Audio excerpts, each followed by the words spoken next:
needs to win to take it to Armageddon. A very different position, and I have to say, I think you guys are the prophets for today, because when we always set up this board in front of us on our studio and we were discussing what openings to bring on, you said, let's go for the London.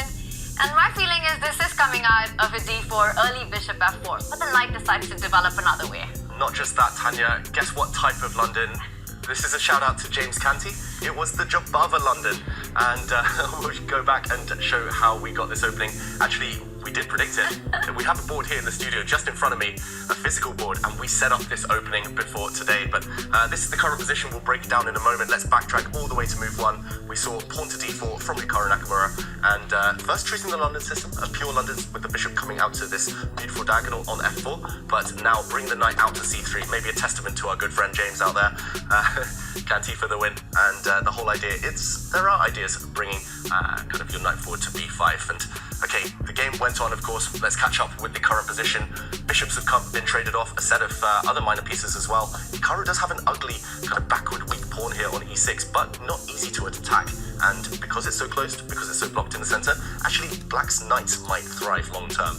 So in the balance for now, Robin? Yeah, and for Nodirbek, who has the black pieces here, he just jumps his knight into e4. He's trying to hop into the center, and that pawn structure is a bit compromised from white, but the position remains so closed. Knights, they typically do well in closed positions. I just don't see the life, at least not yet. I like his little rook lift, black's rook on f6. Maybe that can cause some distraction, some danger towards the white king, and I will not be surprised if Nodirbek goes all in and plays g5 at some moment, going for the attack. He said, if I draw this game, I lose the match, so I might as well lose the game, at least go down in style. Yeah, I must say he's done a great job in this opening of just keeping enough pieces on the board, keeping as much life left as possible, still relatively in balance with white's slightly odd pawn structure here, but yeah, I'm expecting Hikaru to be able to maneuver this one, and he's still relatively solid for white, so yeah, just solid start to this game, sensible start for both sides, and it's just about when Abdusattorov presses that button, pulls the trigger, and tries to unleash chaos. The rook lift, the rook slide, it's ongoing. I like what he's doing because Hikaru's down a little bit on the clock, and I think that's where Nodirbek's trying to punish him. We heard from Hikaru himself, when I've been getting in time trouble, I've actually been making mistakes. In game one, it was Nodirbek who couldn't handle the heat when both players were down under a minute. But right now, Hikaru down a minute plus, Nodirbek not clear exactly what he's threatening, but this kind of idea with the rook in front of the white king, it can be scary. Absolutely. It's also psychological, right? It's you're just building up the pressure. You're kind of hinting at tactics and attack on the king side, which is exactly what you need. Maybe someday a g5 break will arrive. Maybe your f4 pawn will be hanging in situations. So Nodirbek with the black pieces.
This one is getting close to some big territory for Nodirbek Abdusattorov. Look at the queen and the knight in Hikaru's camp.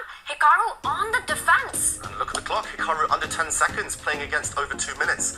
Yeah, that white b-pawn got snapped up, it disappeared, and now any endgame is winning for black. And very straightforwardly as well, black's just going to push the b-pawn, create a past a-pawn, and Nakamura is going for some tricks, going for an attack against the black king. White's queen's threatening to come up to f6 with a check.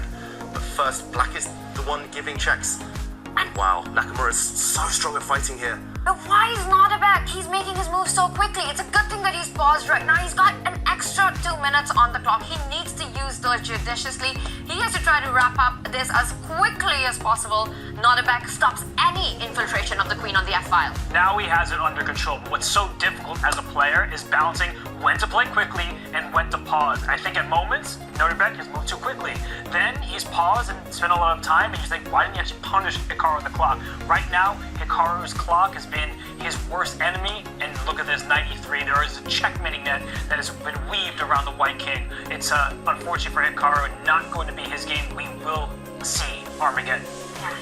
8 seconds for Hikaru Nakamura, and he was a pawn up in this game. He's down 3 pawns now. How did that even happen? It's just the clock situation. It was Abdusattorov's clear strategy from an early stage. He put pressure. Eventually Nakamura cracked. And yeah, right now he can give a couple of spike checks, but it's just that, a couple of checks, and the checks dry up. Surely there's a knockout blow. Now White's king has been abandoned. White's queen is off on a limb. Nakamura knows that this is decisive. If black's queen can somehow land on g2, it's over. Knight d1, beautiful. Some the black queen coming in. Nakamura even apologized there for knocking a piece, and this check, another check. Oh. This one is over now. Black's h-pawn will become a new queen. And that says his handshakes, and Nodirbek with a smile, he makes a comeback and takes it to Armageddon. He can't believe it himself. Yeah, that is a smile of disbelief, but that's a smile of one of the future stars of this game. Heck, he's one of the current stars of this game. He's going to be around for a long time, and he just proved why everyone has such complimentary things to say